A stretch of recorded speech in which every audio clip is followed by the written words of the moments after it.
Welcome to this second edition of TechLoveHate. I'm Craig Mason. And I'm Kara Thurman. Kara is our new co-host, and she is currently a nursing student at Belmont University. That's right. And I'm guessing you use a lot of tech during the whole nursing thing? Yep. All the time, on the laptop, all the time. Those of you in college, you know what I'm talking about.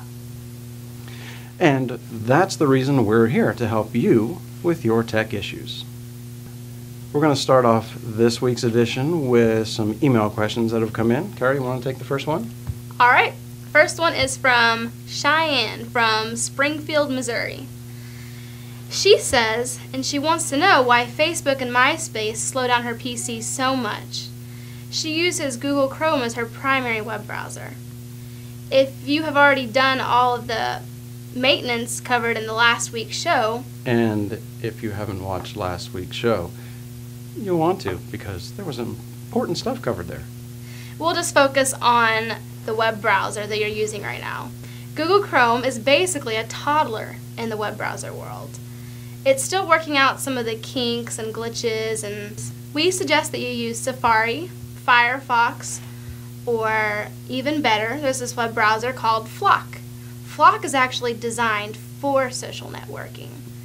So if you're a big major time Facebooker, Flock is great. If you stick with one of those three browsers, you should have a great web browsing experience. With one caveat. If you're using Firefox or Flock based on Firefox, and you've got a lot of third-party plugins installed, that can start to cause a lot of slowdown and issues. So if you do start to have issues with those browsers, you're going to want to start to disable some of those third-party plugins and see which one is the culprit. Next, we have two questions submitted by Debbie from the Atlanta, Georgia area. Her question was, which case should I get for my iPad? Now, there are literally hundreds of different cases now for the iPad. It's become quite a popular piece of equipment. Apple has their own case. The nice thing about the Apple case, it's thin, it's light, it's sleek. At first, it's nice looking, but that's also the problem with it. It's nice looking at first. Over the course of a couple months, it tends to get scuffed and smudged and starts to not look all that great. So if you're getting it for a style reason, yeah, the style's going to wear out pretty quick. If you're getting it because it's really light and thin and just convenient, by all means get the Apple case. That's its advantage. It's nice and light and thin, and offers some pretty good protection. It also doubles as an easel for the iPad. I have a case that's made by HHI.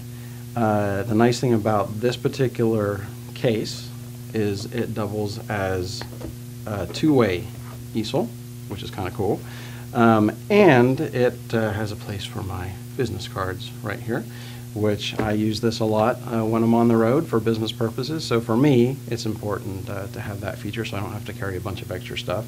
If you don't need that option with the business card holder, there are still hundreds of other options available, some good, some not so good. We'll have links up on the show notes.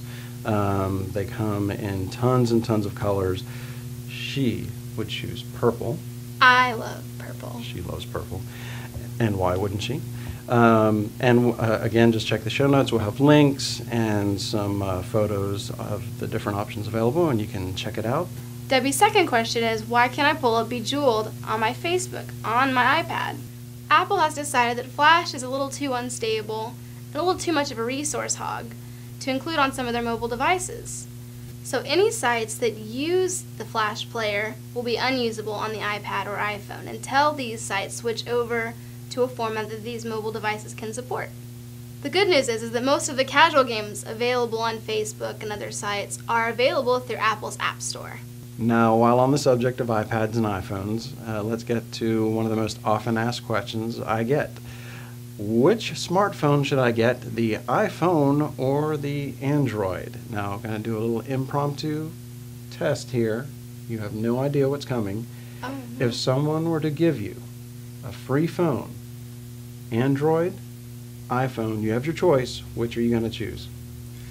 I don't know a whole lot about the Android phone, but the iPhone's awfully hard to pass up, so iPhone. And that was the answer I was expecting. There's just something magical about the iPhone. I wish I had an iPhone, but I have the next best thing, an iPad, which runs the same operating system, and there's just something so intuitive about using one. It just works the way you think that it should work. The interface is extremely easy to use, but extremely powerful at the same time. The first thing you're going to want to do is check and see what signals are available where you live.